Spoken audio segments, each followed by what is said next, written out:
Saitama, as usual, is relaxing in his home watering his plants and listening to the news.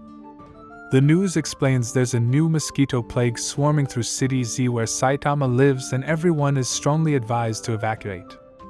While watering his plant, one of these mosquitoes begins pestering Saitama, and he finally meets his match. Despite multiple attempts, he can't seem to kill the mosquito. We're then cut to the empty city, where sirens are wailing and a swarm of mosquitoes are traveling together. We then meet this angry-looking fellow, Genos. One man makes the most of this situation and begins looting the abandoned city.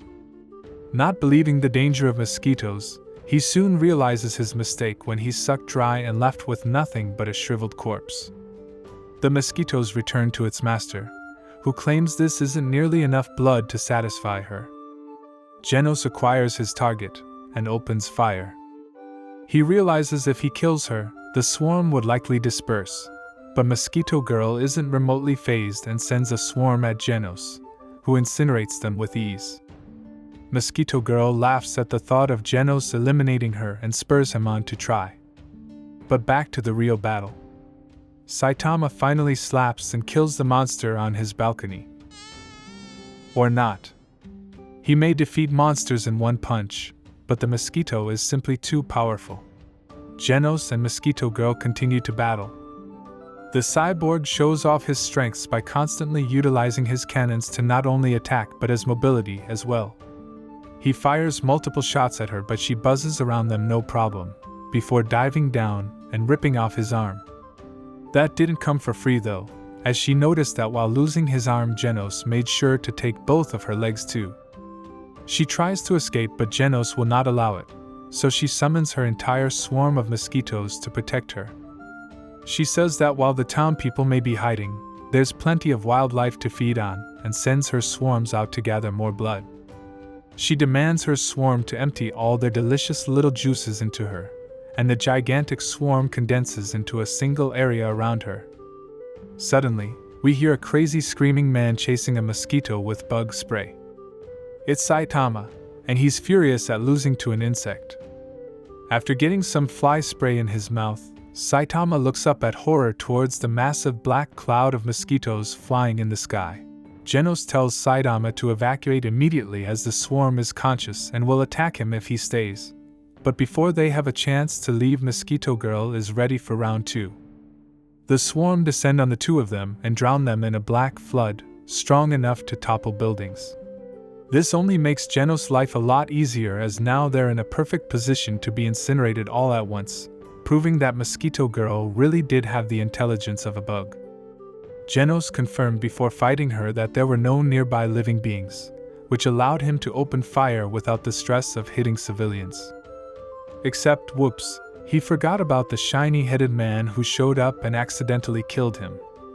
To his amazement, the shiny-headed man is fine but is now naked, and without being worried for his safety simply says, "Damn, you really made the bugs bug out." It's not over. Mosquito Girl's laughter is heard and she looks stronger than ever, not to mention thicker, now glowing bright red, most likely due to the large amount of blood she's obtained. She's laughing because she no longer needs her mosquitoes and has acquired strength beyond Genos' comprehension. She blinks behind him, nothing personal kid, and slashes his stomach wide open. Mosquito Girl has become too powerful, too quick for Genos to do anything as he's violently slapped around with ease. He let his guard down, and has no chance of winning. He has to resort to his final weapon to kill her. His explosive self-destruct sequence. He reminisces on the doctor who helped him make it this far, and just like that, we see the final moments of Genos. Suddenly, Mosquito Girl's maniacal laughing face is met with a firm slap, and the bug is instantly splattered all over the nearest building.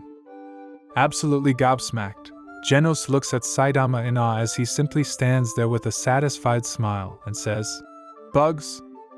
They suck."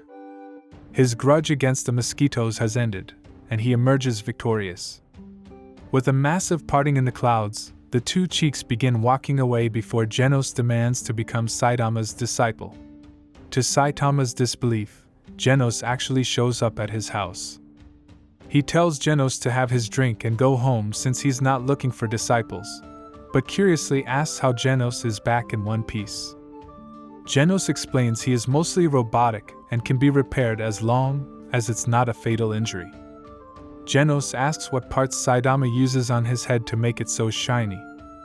Despite Saitama saying he's not interested, Genos begins explaining his entire life story. This story goes on and on and on. Eventually Saitama can't take it anymore and screams for him to explain in 20 words or less. We're cut to Mosquito Girl's origin, a strange lab run by a scientist claiming she was simply a prototype anyway. This man takes an interest to Saitama, and not just for his naked body.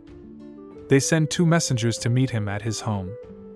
Genos gives the long story short that a cyborg attacked and destroyed his home when he was young, and he vows to one day find and destroy him. He then immediately detects the incoming messengers. Cypher the Pokemon charges into Saitama's home only to meet its end to a fist. 2 more remain outside. Eager to show off his stuff to his new master, Genos leaps off the balcony to meet them, only to find them already defeated by Saitama. Saitama took the bait and is pulled underground, but simply tells Genos he's comfortable there anyway. A cyborg introduces itself, triggering Genos as it may be the cyborg he's hunted all these years. Genos battles it out while Beast King laughs at Saitama and threatens to teach him his place by gouging his eyes out. Saitama simply walks out of his death hole and gives these 2 one chance to apologize. Beast King sees this as a challenge, but before he can unleash his wrath, Saitama is too busy getting the dirt out of his special place. Beast King patiently waits for him to be ready before going ham, killing his own allies in the process. Beast King goes all out with Lion/Meteor Power Shower, as Mole Dragon shouts not to kill Saitama yet. Saitama learned from his defeat the other day, and replicates the moves of the mosquito to dodge every slash with ease. Saitama gets serious for the first time, and launches a killer original move at the Beast King. Consecutive, normal punches. The Beast King is obliterated before Ground Dragon can even react, but Saitama hasn't forgotten about him. Ground Dragon escapes, saying it's better to regroup and formulate a plan, and oops, Saitama finds him deep underground. Ground Dragon states this is impossible, which, to be fair, is kinda true. A victorious Saitama emerges from the ground to witness Genos has also won his battle as well. The cyborg Genos was fighting explains that despite losing, they are bound to be destroyed since he is only the 3rd most powerful fighter from their house of evolution. The Beast King is the 2nd strongest and would easily kill them both. Saitama, with the eye of the Beast King in his hand, asks, "Is this the guy you're talking about?" Suddenly, the cyborg's robotic voice becomes incredibly normal as he begs for his life, stating he was only talking like that to sound cool. A ravaged street is shown as the camera pans up, and the episode concludes. This has been King Cap Anime. Be sure to subscribe if you enjoyed, and we'll see you in the next one.